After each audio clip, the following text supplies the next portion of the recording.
This is Chapter 5 continued. John Adams and Thomas Jefferson in executive office. A few days after the swearing in of John Adams and Thomas Jefferson as president and vice president, the Republican Jefferson quickly retreated away to Monticello to patiently wait for the Federalist Adams administration to crumble. These early events show the clear political divide from the old friends, refusing to collaborate despite holding the two highest positions in the executive branch. The independent president.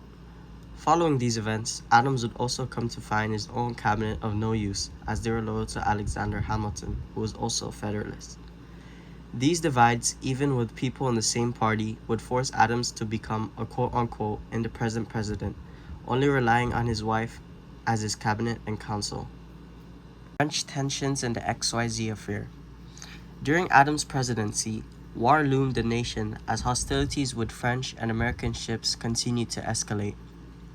The situation back home also did not help, as the divide between the Federalists and the Republicans degraded into ideological warfare, where politicians saw each other as direct enemies. With all these combined, Adams went to his wife for counsel and ordered a peace envoy to be sent to France to de-escalate things.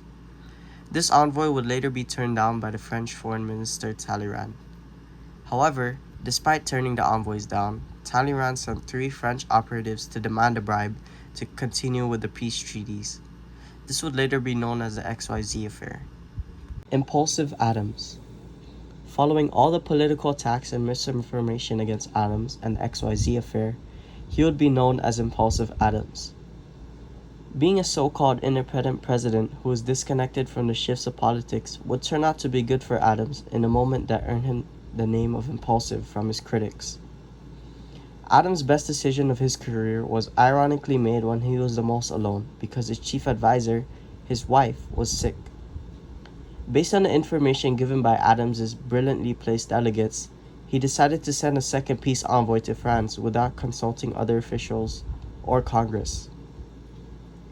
Adams would be heavily criticized as a French sympathizer, but in the end he was right, and the envoy was finally accepted by the French, and the peace negotiations followed. Unfortunate Adams. During all these events, Adams was wrongly criticized for his actions by the Republican press and opponents like his own Vice President Jefferson. Throughout Adams' term, Jefferson would spread false information like how Adams fabricated the entire XYZ affair to incite a war with France. Jefferson even tricked himself into believing that blatantly wrong info. In the end, Adams was right about most of the decisions he made with the French, and the country was safe from war because he refused to follow the political pressures and desires of the time.